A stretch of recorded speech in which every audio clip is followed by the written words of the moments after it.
এখন এই আখিরি সার সংবাদ, এটা কেউ মানে আবার কেউ মানে না। এই আখিরি সার সংবাদ পেছনে কেউ বিভিন্ন মতামত অর্থাৎ বর্ণনা উপস্থাপন করছেন, আবার কেউ শিথিলতা অবলম্বন করছেন। তবে এই সফর মাসের শেষ বুধবারকেই আখিরি সার সংবাদ বলা হয়। অর্থাৎ নবীজি অসুস্থ হয়েছিলেন, দীর্ঘ 13 দিন পরে নবীজি এই সফর মাসের শেষ বুধবার সকালবেলায় অনেকটা সুস্থতা অনুভব করলেন। অসুস্থতা অনেকটা কি কমে গেছে। নবীজি বুঝতে পারলেন যে আমি এখন অনেকটা সুস্থ হয়েছি। উম্মাহাতুল মুমিনিন হযরতে আয়েশা সিদ্দিকা রাদিয়াল্লাহু তাআলা আনহাকে ডাক দিয়ে বললেন, আমাকে গোসল করিয়ে দাও, আমি অনেকটা সুস্থ হয়েছি। জোরে বলি সুবহানাল্লাহ।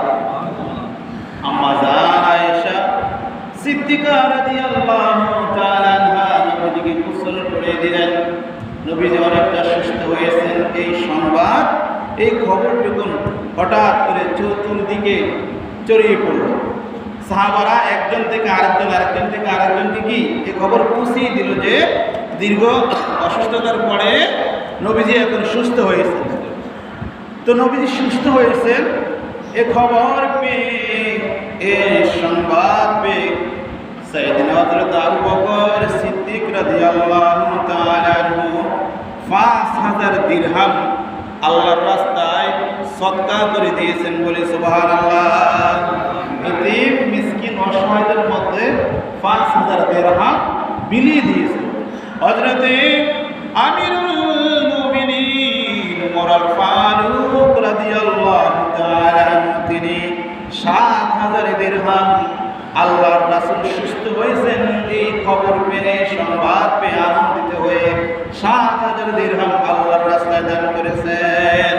যিনি উসমান, যিনি ধনী, যার নাম গনি, বাস্তবেও তিনি কি ছিলেন? ধনী লোক ছিলেন। মনের দিক থেকেও ধনী লোক ছিলেন, কারণ আল গিনা গিনার নাফস।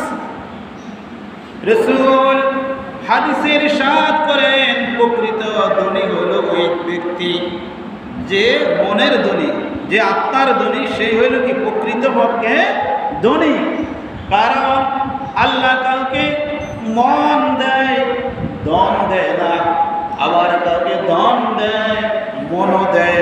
আবার কারো ধন আছে, অর্থ সম্পদ আছে, কিন্তু তার মন নাই। তার মতো কিফন বখিল আর কেউ নাই।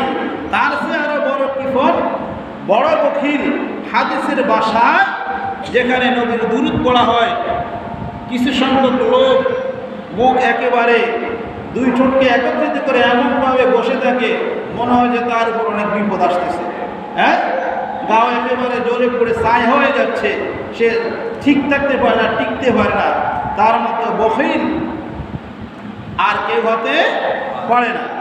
তো গরিব হযরতে উসমান বিন নুরাইন রাদিয়াল্লাহু তাআলা আনহু তিনি যখন এই খবর পেলেন আল্লাহর নবী সুস্থ হয়েছেন, 10,000 দিরহাম আল্লাহর রাস্তায় দান করে দিয়েছেন। কিন্তু গরিব সাহাবী হযরতে মাওলা আলী কারামাল্লাহু ওয়াজহু তিনি আর্থিকভাবে গরিব ছিলেন, কিন্তু মনের দিক দিয়ে গরিব ছিলেন না। নবী সুস্থ হয়েছেন এই খবর পেয়ে আনন্দিত হয়ে 3000 দিরহাম আল্লাহর রাস্তায় দান করে দিয়েছেন। সবচেয়ে বেশি সম্পদশালী ধনাঢ্য ব্যক্তি, যিনি ব্যবসা বাণিজ্যে যার দিনার দিরহাম অনেক কাফেলার মধ্যে অনেক উট ছিল, তিনি ব্যবসায়িক দিক থেকে, ইকোনমিক্স এবং বাণিজ্যিক দিক থেকে তিনি অনেক ধনী ছিলেন, ধনাঢ্য ব্যক্তি ছিলেন। হযরত আব্দুর রহমান ইবনে আউফ রাদিয়াল্লাহু তাআলা আনহু তিনি যখন এই খবর পেলেন আল্লাহর নবী সুস্থ হয়েছেন, এই ঘটনা হলো সফর মাসের শেষ বুধবার সকালবেলার ঘটনা। শেষ বুধবার সকালবেলার ঘটনা। নবীজি নিজেকে অনেকটা সুস্থ অনুভব করছেন। মা আয়েশা গোসল করিয়ে দিলেন, আর চতুর্দিকে এই খবর পৌঁছিয়ে গেল। বিশেষ করে সাইয়েদনা বেলাল রাদিয়াল্লাহু তাআলা আনহু আসহাবে সুফফা কিছু সাহাবী আসহাবে সুফফার যে কাফেলা ছিল ওই কাফেলার কাছে গিয়ে ওই সাহাবীদের কাছে সংবাদ পৌঁছে দিলেন যে নবীজি অনেকটা সুস্থ হয়েছে। বলি আলহামদুলিল্লাহ। তো সাহাবীরা দুনিয়ার সকল কাজ করো ব্যস্ততা সব কিছু বন্ধ করে দিয়ে উপেক্ষা করে দিয়ে রসুলকে দেখার জন্য পাগল করা হয়ে বিদ্যুৎ গতিতে রসুলের কাছে আসতে শুরু করলেন। আল্লাহু আকবার। তা আব্দুর রহমান ইবনে আউফ রাদিয়াল্লাহু তাআলা তিনি 100 উট আল্লাহর রাস্তায় দান করে দিলেন। বলি আল্লাহু আকবার। কত উট? 100 উট আল্লাহর রাস্তায় দান করে দিয়েছেন, সদকা করে দিয়েছেন। এমনই ভাবে নবীজি বাড়ি রবিউল্লাহ সোমবার প্রভাতকালে নবীজি সুবে সাদিক দুনিয়াতে আগমন করেছেন।